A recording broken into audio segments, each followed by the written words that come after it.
안녕하십니까. KNN 토요일 뉴스아이 시작합니다. 첫 소식입니다. 건조한 날씨 속에 부산 경남에선 산불이 잇따르고 있습니다.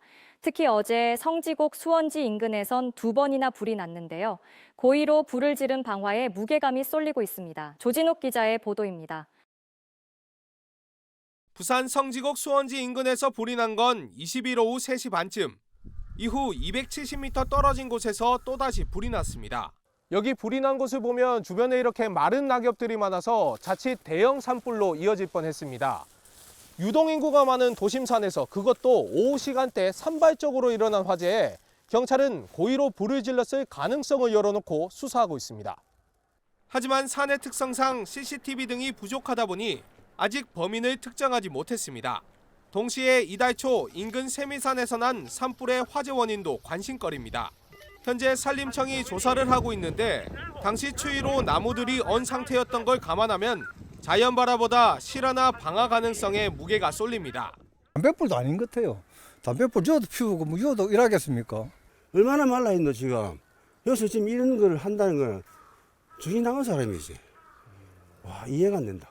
이달 초 경남 창원에서는 오토바이를 타고 가다 방화한 50대가 구속됐고 울산 태화강변도 방화범이 지른 불에 억새밭이 불에 탔습니다.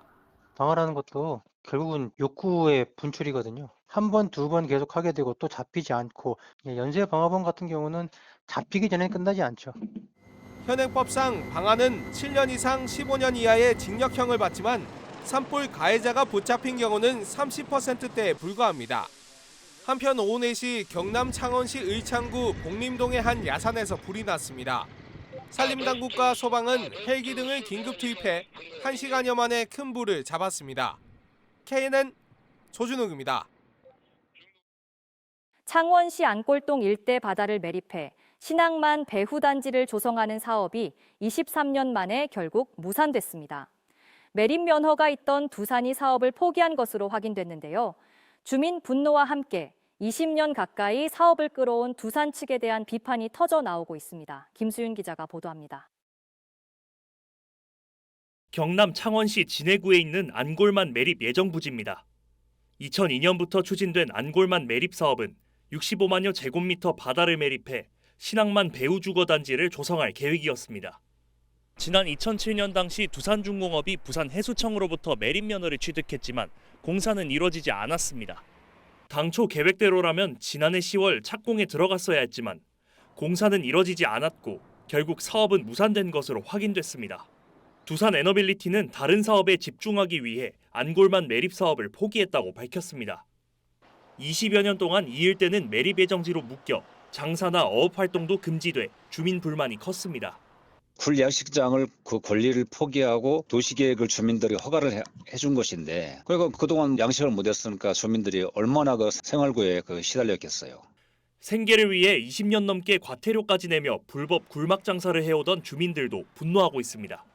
해마다 연중 행사처럼 벌금을 400석 우리가 맞았어요. 이 동네 사람 전부 여기서 밥 먹고 산다 해도 과언이 아닌데 이걸 못하라고 하니까 주민들은 이제라도 매립 계획을 전면 취소할 것을 요구하고 있습니다. 무기한 매립 면허를 방치하지 말고 우리 어민들한테 이 바다를 돌려주시기 바랍니다. 창원시는 구체적인 추가 개발 계획은 없다며 부산해수청과 협의해보겠다는 입장만 밝혔습니다. KNN 김수윤입니다. 이재명 대통령이 HMM 이전을 곧 하겠다며 전재수 의원의 SNS 글에 힘을 실은 것을 두고 부산 여야가 공방을 벌였습니다. 국민의힘 부산시당은 통일교 금품 수수 의혹으로 수사 대상에 오른 전 의원의 홍보성 글을 대통령이 공유한 것에 유감을 표하며 범죄 혐의부터 해소하라고 공세를 폈습니다. 민주당 부산시당은 국민의힘이 해양수도 부산을 만드는 데도 딴지를 걸고 있다며 무조건적인 반대에 유권자들이 엄중한 심판을 내릴 거라고 반박했습니다. 부산의 아파트 매매 가격이 16주 연속으로 상승 추세를 이어갔습니다. 한국부동산원 주간 아파트 가격 동향조사 자료에 따르면 2월 셋째 주 부산의 아파트 매매 가격은 수영, 해운대, 동래 등을 중심으로 강세를 보이며 부산 전체로는 전주 대비 0.03% 올랐습니다. 특히 아파트 전셋값은 0.12% 오르며 전주 대비 상승폭을 키웠습니다. 부산지법 형사 7단독은 백화점에 전시된 국권 상품권을 상습적으로 훔친 혐의로 기소된 50대 남성 A씨에게 징역 1년의 집행유예 2년을 선고했습니다. A씨는 지난해 10월 3차례에 걸쳐 부산의 한 백화점에 아크릴 조형물 내부에 들어있던 국권 백화점 상품권 500여 장을 훔친 혐의를 받습니다. A씨가 훔친 국권 상품권의 전체 액면가는 2,900만 원에 이르지만 이미 폐기 결정이 난 터라 사용은 불가능했던 것으로 알려졌습니다. 부산지법 동부지원 민사단독은 승객이 버스 회사를 상대로 제기한 손해배상 소송에서 회사가 치료비 30%와 지연 손해금을 지급하라는 판결을 내렸습니다. 승객 A씨는 지난 2024년 7월 밤 9시쯤 버스 안에서 하차를 위해 뒷문 쪽으로 걸어가다 중심을 잃고 넘어져 8주 동안의 치료가 필요한 상처를 입었습니다. 재판부는 버스 업체의 배상 책임은 있다고 보면서도 버스가 정차하지 않았는데 이동한 상황 등을 감안해 책임 범위를 30% 제한했습니다.